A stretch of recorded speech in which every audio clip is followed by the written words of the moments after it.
Les mots du soir, Johan Rock.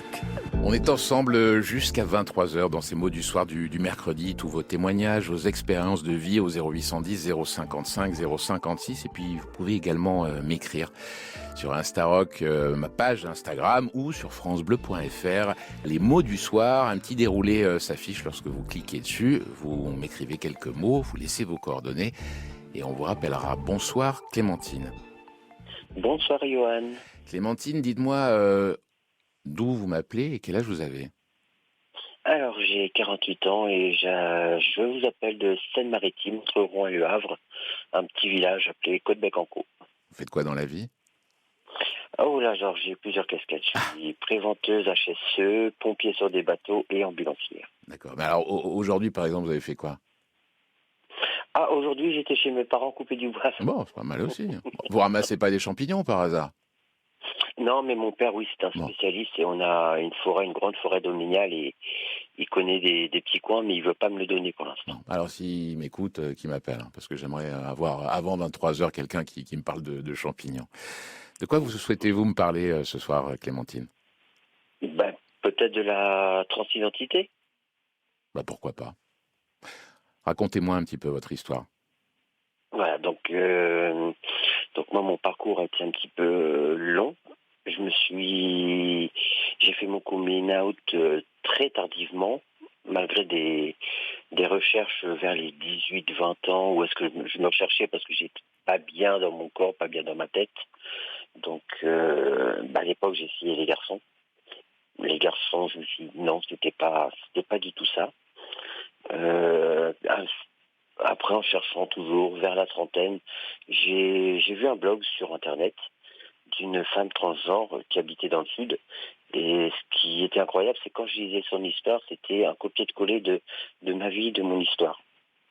Donc, je suis rentré en contact avec elle. Alors, On a longuement échangé. Oui, Clémentine, je vous arrête. Vous dites que cette histoire, vos histoires étaient similaires. Vous voulez dire aussi ce que vous ressentiez? exactement. Qu'est-ce que vous, par exemple, vous m'avez dit dans mes jeunes années, vous avez ressenti des choses, mais c'était de quelle nature, de quel ordre? Est-ce que vous pourriez le définir? Ben, ce qu'on appelle, pardon, excusez-moi, une dysphorie de genre, on a du mal à l'expliquer. C'est vraiment un mal-être qu'on a en nous. Même les psychiatres, un bon psychiatre ne saura pas expliquer réellement. Il verra la dysphorie de genre de la personne, mais c'est inexplicable. D'accord. On peut pas décrire. Moi, c'était vraiment quand j'ai su qui j'étais réellement, que j'étais une femme, c'était dur. Donc c'était dépression sur dépression. Et Ça, c'est quel âge? j'ai- Ça, c'est quel âge, Clémentine? la trentaine. La La trentaine. trentaine où est-ce que j'ai eu l'échange avec la personne transgenre du Sud. Et j'ai vécu une dizaine d'années en sachant ce que j'étais, mais je n'arrivais pas à en parler. À l'époque, j'étais marié. Même à mon ex-femme, je n'arrivais pas à le dire. Mes parents, je n'arrivais pas. Le médecin traitant, je n'arrivais pas. Et vers les 41 ans, j'ai failli faire un acte regrettable et j'ai été sauvé par un ami, un camarade d'école. Euh, Clémentine, revenons un peu sur cette relation. Vous étiez mariée, vous avez vécu combien de temps, combien d'années avec cette femme? J'ai vécu 18 ans avec elle. Donc c'est une très longue relation. Oui. Quelle était la nature de votre relation entre vous deux? C'est-à-dire que vous me dites, quand j'ai compris, quand j'ai commencé à réaliser, je ne pouvais pas lui en parler. Comment on peut vivre avec une personne à ce point-là, dans Bah, l'intimité, sans révéler ce ce qu'on sent de plus profond en soi? même si on est heureuse, bon, à l'époque, je vais dire heureux avec mon ex-compagne, euh, j'étais heureux d'être avec elle. On partageait beaucoup de choses. C'était vraiment un amour même. C'était réciproque. Mais au fond de moi, il y avait un manque. Il y avait un manque de mon côté. De temps en temps, je me cachais pour ce qu'on pouvait dire à l'époque me travestir en femme. Mais avec le recul, je me rends compte que c'est lorsque je remettais mes vêtements d'homme que c'est à ce moment-là que je me travestissais, quoi. Et c'était toujours en cachette. C'est-à-dire, c'était quoi? C'était dans l'intimité d'une salle de bain, dans votre chambre, quand personne n'était là? C'était... C'est ça. C'était à mon domicile. Et là, vous aviez Je m'habillais. l'impression, pardon, vous aviez l'impression de devenir vous, si je puis dire. Exactement. Et ces vêtements, c'est bête, mais me correspondaient. Et ces vêtements, donc vous étiez un homme, donc ces vêtements, vous les aviez achetés, c'est ça? C'était vraiment un secret, quoi. Ah oui, oui, oui, oui. Donc vous les cachiez, Oui. Oui. j'imagine, pour que votre femme ne tombe pas dessus. Non, oui. Non, non, c'était bien caché au domicile, mais je n'arrivais pas à en parler. Il y avait un blocage. Combien de temps vous avez porté cela sans en parler à personne, hein, c'est ça? Une dizaine d'années. Une dizaine d'années et j'étais pas bien. Donc j'allais voir le médecin. Donc il constatait que je faisais de la dépression, mais je n'arrivais pas. Je n'arrivais pas à lui dire que ce que je ressentais, que pour moi j'étais une femme et pour lui c'était c'est à ton travail, ça se passe mal. Mais non, au travail ça se passait très bien, mais j'arrivais pas à sortir. Pourquoi? Parce que c'était quoi? C'était vous jugiez ça quoi? Troublant, honteux? Qu'est-ce qui vous empêchait de le dire finalement? Y compris à un Ben, médecin qui est là pour vous écouter, qui est là oui. pour vous aider. Ben, on vit dans une société patriarcale actuellement qui, bon, aujourd'hui c'est un petit peu évolué, mais il y a 20 ans, il y a 10, 20 ans, c'était quand même, oui, effectivement, honteux euh, de s'avouer qu'une personne assignée, comme pour moi, assignée garçon à la naissance, se dit non, je suis pas un garçon, je suis une femme. Non, t'es né garçon, tu vas avoir une vie entre guillemets normale, parce que pour moi il n'y a pas de normalité. Tu vas te marier, avoir des enfants, un travail, etc. Ce sentiment d'être femme, il s'est renforcé au long de ces 10 années de silence. Oui, oui, oui, jusqu'au jour où j'ai failli, j'ai fait une tentative de suicide. J'étais à mon domicile, j'étais dans mon atelier, la corde était au cou. Excusez-moi, c'est un peu dur. Et c'est un copain de CP qui venait souvent prendre un café à la maison et il a vu la voiture qui était dans la cour. Bon, donc il est rentré dans la cour, il a sonné, il a frappé, il m'a appelé. Comme je répondais pas, il s'est dit, il est peut-être dans son atelier. Effectivement, j'étais dans mon atelier, mais je pensais pas. Et c'est lui qui, il y a quelques secondes près, qui m'a sauvé. Là, ça a été mon premier coming out. Il a fallu ça. Il y a une chose ce jour-là précisément euh, qui a fait que vous ne vouliez plus de cette vie. Ras-le-bol. C'est une... Ras-le-bol Hmm. de savoir que j'étais femme et que je ne pouvais pas vivre cette vie de femme que je voulais. Donc cet ami, je ne sais pas si on peut le nommer, son prénom, Stéphane. cet ami n'était pas au courant ce jour-là. Jusqu'au jour. Euh, Non, c'était la première personne qui l'a su. il vous sauve. Oui. Et je le remercie encore même au jour d'aujourd'hui. Qu'est-ce qui s'est passé les heures, les jours d'après? Ben, on a discuté, tout ça. Moi, je lui ai expliqué mon ressenti, pour moi, qui j'étais. Il a vraiment été à l'écoute. Et puis, à la fin, il me dit, bah, écoute, bon, tel qu'il a dit, hein, t'es con, hein. Si t'es une femme, vis ta vie de femme. Et ouais, il avait raison. Et c'est là que je me suis dit, bah oui, oui. Donc c'est là que je me suis lancé à faire mes coming out auprès de mes proches, enfin de ma femme, auprès de mes amis, mon entourage, tout ça. Est-ce que ça a été aussi simple à entendre que Stéphane l'a entendu ce jour-là? Non, non, non, non, pour mon ex-femme, non. Et je peux la comprendre parce que elle a rencontré un homme, elle s'est mariée avec un homme qui au final ne l'est pas. Donc je comprends très bien que on peut pas forcer une personne à vivre comme ça. Donc, ça a été un divorce à l'amiable et puis C'est-à-dire c'était que pas plus mal. il n'y a jamais eu, enfin, ça a été une fin de non-recevoir dès le début. Elle n'y arrivait pas, elle ne pouvait pas entendre ça.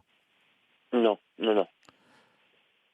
Je vous ai pas Non, demandé. elle a pas mal pris, mais elle pouvait pas vivre avec une femme.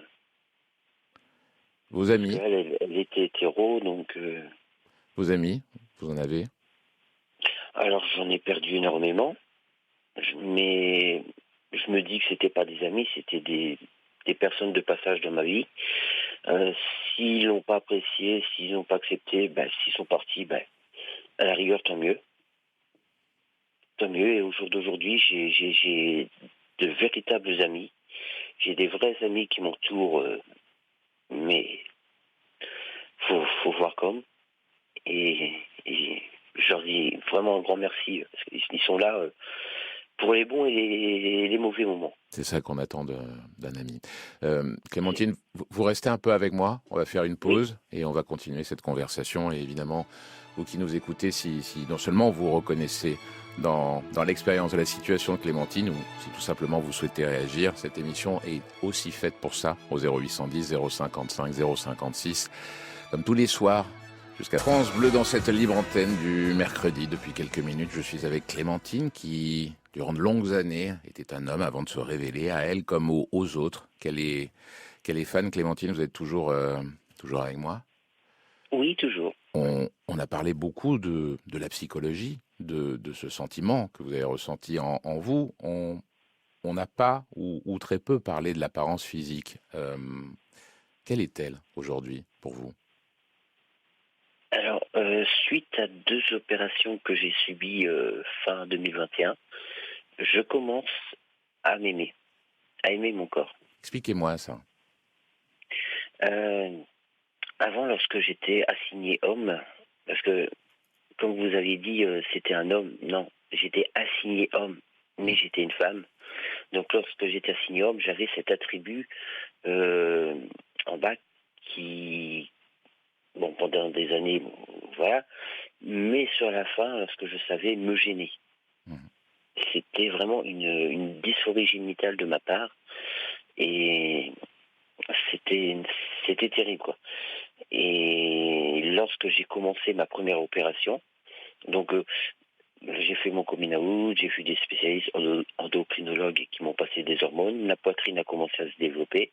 Ça, Là, je commençais à être heureuse. je vous arrête. C'est une prescription médicale. On parle avec un médecin, plusieurs. Est-ce que ça met du temps, cette chimie, Alors, ces hormones dans un premier temps?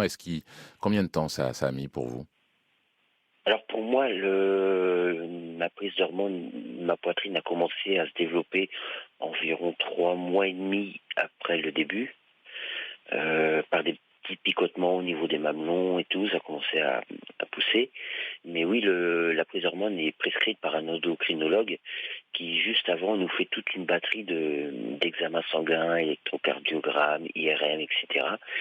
Et suite à ça, il nous prescrit certaines hormones, certaines quantités, certains dosages. Et on réajuste au début parce que bon, on apporte quand même quelque chose de chimique, des hormones chimiques à un corps qui n'est pas habitué à ça. Donc C'est éprouvant. au début, c'est très fatigant. Moralement, on a des hausses et des baisses de morale. Et c'est pour ça qu'il faut vraiment être très bien entouré. Et encadré. C'est ça, hein? Oui. Ouais. Vous parliez d'opération. Ça, c'est l'étape d'après. Comment ça s'est agencé dans votre Alors, parcours? une transition, il n'y a pas de ligne définie. Chaque personne transgenre va faire sa transition comme il ou elle le souhaite. Certaines personnes vont ne prendre que des hormones. D'autres, comme moi, je fais on va dire la totale. Hormonothérapie plus opération. Donc là, actuellement, j'ai fait mon augmentation mammaire en octobre 21. La vaginoplastie, je l'ai faite en novembre 21. Bon, la vaginoplastie, elle a été loupée. Donc je retourne justement lundi sur Paris et mardi je me refais opérer une deuxième fois de la vaginoplastie. Euh, Et ensuite ce il y sont, aura je- par- la chirurgie. Pardon, Excuse-moi. ce sont de grosses opérations.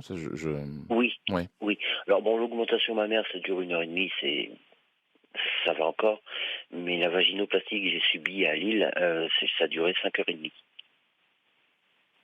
Et c'est une opération assez lourde. Vous projetez d'autres opérations après ou ce que vous appelez la totale, pour reprendre votre expression, s'achève? Non, non, non, j'ai pas. Alors déjà mardi, je me refais réopérer d'une deuxième vaginoplastie. On l'a refait. Ensuite, j'ai la chirurgie, ce qu'on appelle la FFS, c'est la chirurgie du visage. Donc je vais pas me transformer, mais je vais simplement me féminiser le visage. Alors j'ai déjà vu un chirurgien sur le CHU de Rouen. Donc, bon, il va toucher tout ce qui est ligne frontale, les sourcils, le nez, les lèvres, les pommettes. Enfin, il va me féminiser tout le visage. Et ensuite, comme vous pouvez entendre depuis le début, j'ai une voix, pas de docker, mais très masculine. Donc après, ça va être la chirurgie de la voix, quoi. Qui, celle-là, c'est l'opération la plus lourde et la plus risquée. Vous m'apprenez, je ne savais pas qu'on pouvait réparer une voix, mais on peut donc transformer une voix. Oui, parce que lorsque on est adolescent, on a toujours une voix un petit peu avec des aigus.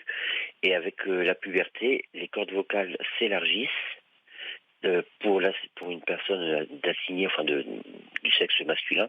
Mais pour la femme, les cordes vocales restent toujours fines. Donc, Donc ça, vous aurez cette opération qui viendra. Vous pensez avoir terminé d'ici combien de temps? Enfin, que vous ont dit les médecins sur moi, je pense l'aboutissement de toutes d'ici ces 3 ans opérations? avoir fini. Pardon? D'ici 3 ans avoir fini.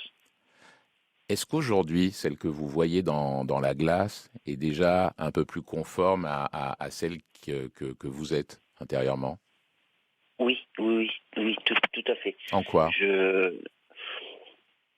C'est ma féminisation, c'est la poitrine, c'est mon appareil en bas, c'est moi. C'est moi, je me sens bien, j'ai mon corps qui commence à devenir en harmonie, enfin qui est en harmonie avec mon esprit. Je me reconnais, c'est vraiment le corps que j'aurais dû avoir à la naissance.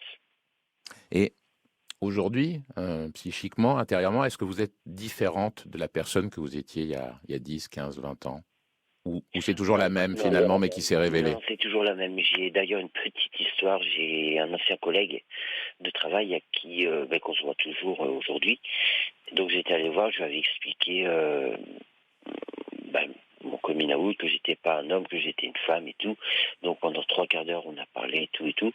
Et à la fin, puis sa conclusion, qui est à mes yeux très juste, il me dit écoute, d'après ce que j'ai compris, à part l'aspect extérieur qui va changer, au fond de toi, tu seras toujours la même personne. Avant, tu étais un grand con, maintenant, tu seras une grande conne. Écoutez, il a tout compris. C'est une façon de résumer. C'est- De manière générale, vu de votre fenêtre, ça tient à quoi d'être différente? C'est quoi la différence selon vous? C'est quoi le différent? C'est moi qui vous pose la question. Je me le demande justement. Et ça, chacun a sa définition. C'est quoi la différence? Voilà. Voilà, moi, la différence, c'est qu'aujourd'hui, dans ma tête, je me sens nettement mieux. Maintenant, je suis Clémentine, je suis une femme, et dans ma tête, je le vis mieux. Je fais plus de dépression comme je faisais auparavant. Mon chemin n'est pas encore fini, puisque j'estime encore environ 3 ans. Et autour de moi, que ce soit professionnellement, avec les amis, dans mes clubs de sport ou dans mes actions associatives, je suis reconnue telle que Clémentine, une femme, et point barre. Aux yeux de l'administration, vous êtes devenue Clémentine. Vous êtes devenue déjà Clémentine? Alors, j'ai fait le changement d'état civil. Mon prénom échangé. Donc sur ma carte d'identité, ma carte vitale permis, c'est Clémentine. Mais maintenant, il faut que, entre guillemets, que j'attaque le tribunal de grande instance pour faire changer mon genre. Donc Le vous n'êtes, petit F, pour l'instant, c'est Clémentine homme, c'est ça sur les papiers d'identité. c'est ça, M, c'est ça. Ça peut prendre du temps, on vous a dit? Après, ça dépend des juges, hein, ça dépend de leur dossier. Mais en général, d'après ce que j'ai entendu, ça, c'est environ 3-4 mois, mais sur Rouen, le TGI est assez réactif, apparemment. Je lis sur mon écran, vous avez des enfants. 2 enfants. On n'en a pas du tout parlé. Quel âge ont-ils? Alors, à la fin du mois, elles prennent 12 et 17 ans. Bon, ce sont des filles. Euh, Comment ça s'est passé avec elles deux? Comment ont-elles vécu l'évolution de leur papa? D'ailleurs, elles vous appellent comment aujourd'hui? Alors, au début, c'était la question. Alors, j'aurais expliqué que, bah oui, effectivement, pour faire un enfant, il faut être 2, il faut un garçon et une femme, que je ne pourrais jamais remplacer leur maman. Donc après, j'aurais laissé le choix. Alors au début, j'ai eu du papa, pour eux, papa, maman. Euh, j'ai eu un petit peu de maman, mais non, ça leur plaisait pas. Et aujourd'hui, bah, c'est papa, mais quand ils écrivent, c'est P-A-P-A-E. J'en déduis elles l'ont accueilli comme l'a accueilli, mais différemment. Mais votre ami Stéphane, il n'y a pas eu de barrière. Aucunement, aucunement. Ma grande, bah, c'était un petit peu comme la réaction de Stéphane, c'est bah, si t'es heureuse comme ça, vis ta vie de femme. Et la petite était un peu plus comique, parce qu'à l'époque, elle avait 5 ans. Donc, expliquer à un enfant de 5 ans, c'est pas évident, surtout quand c'est son enfant et tout. Donc, je lui ai expliqué, et à la fin, il me dit, bah non, papa, t'es pas une femme, t'as pas de néné. Oui, effectivement, ma chérie, t'as raison. Donc, j'ai été obligé de lui expliquer que j'allais prendre des cachets, qu'on appelait ça des hormones, qui vont faire pousser la poitrine, après que j'allais avoir des opérations. Et, ah non, d'accord, ok. Et un jour, j'étais dans la salle de bain, puis la poitrine commençait à se développer, et elle passe, et puis elle me regarde, elle me dit, ça y est, papa, t'es une femme, t'as les nénés qui poussent. Voilà, Vous êtes séparé de votre femme. oui. Euh, Vous avez envie de vivre avec quelqu'un ou comment vous envisagez la suite? Ou est-ce Oui, que vous êtes avec oui, quelqu'un oui. d'ailleurs peut-être? J'aimerais, mais au jour d'aujourd'hui, je préfère me consacrer à mon parcours transition, et aussi à mon travail, quoi. Ensuite, lorsque ma transition sera finie, ouais, je penserai peut-être à avoir une relation avec une autre femme. Comment ça se passe pour le travail aujourd'hui? Ça se passe bien? Très bien, Vous faites toujours le très bien. même métier. Enfin, vous m'avez dit en début de conversation que vous faisiez visiblement pas mal vous aviez plusieurs casquettes. Oui. Vous exercez là ou les mêmes professions que avant, entre guillemets. Non, non, non, Vous avez changé. non. De base, oui, de base, j'étais marinière, donc je naviguais sur la Seine. Bon, là, j'ai été obligé d'arrêter pour des problèmes de dos. Ensuite, bah, j'étais enseignante dans un centre de formation d'apprentis de navigation intérieure dans la banlieue parisienne. Euh, j'ai fait de la route, enfin, en gros, de la livraison de farine. Et après, j'ai été agent de sécurité. Alors, agent de sécurité, ils m'ont connu euh, bah, lorsque j'étais assigné homme, et après, lorsque j'ai fait mon coming out. Et dans la sécurité, par contre, c'est dur. C'est dur de se faire une place en tant que femme transgenre. Ça passe pas, c'est ça? Non, non, non. Non. Donc c'est là où est-ce que je me suis retourné vers tout ce qui était HSE dans les raffineries, pompiers sur les bateaux. Lorsqu'il y a des chantiers à côté de chez moi, ils m'appellent pour intervenir. Et ambulancier, bon, ça c'est le métier que j'aimerais réellement exercer à temps plein. De ce que je comprends, c'est que vous sentez beaucoup mieux. Ah oui, oui, oui, oui. Et je ne regrette aucunement d'avoir fait cette transition. Et mes amis le reconnaissent, ils me le disent. Depuis que j'ai commencé ma transition, ils me sentent mieux. Mes opérations m'ont permis de m'ouvrir un petit peu plus. non, ils me sentent mieux dans ma peau. C'est là-dessus qu'on va se quitter. J'étais content de vous parler ce soir. Je vous remercie d'être venu ce soir. C'est moi qui vous remercie de m'avoir donné la possibilité de m'exprimer. Et puis merci à tous. Au revoir Clémentine. Au revoir, Johan. Un peu de musique maintenant.